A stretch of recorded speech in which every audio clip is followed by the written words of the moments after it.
എങ്ങനെയാണ് നമ്മൾ 3 മണ്ടന്മാരൊരു ഗ്യാങ് ആയേ? എടാ പരസ്പരം ഊക്കാലാണ്ട് നമുക്ക് 3 പേർക്ക് എന്താ അറിയണേ?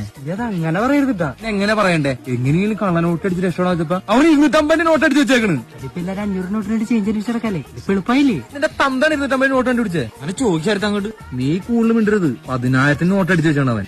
അത് നമുക്ക് പേപ്പർ ലാഭിക്കണ്ടേ? പേപ്പർ ലാഭിച്ചിരുന്നില്ലടാ. നിന്റെ അച്ഛൻ അടിപ്പാവടെ അടിക്കാനാ. നമ്മുടെ കൂട്ടത്തിൽ ആരോ ബ്ലാക്ക് ആൻഡ് വൈറ്റ് നോട്ട് അടിച്ചിട്ടുണ്ട്. എല്ലാരും കളറിൽ കള്ളനോട്ട് അടിക്കണല്ലേ? ഒരു വെറൈറ്റി ഒക്കെ ഉണ്ട് ഞാൻ അടിച്ചാ. എങ്ങനെയുണ്ട്?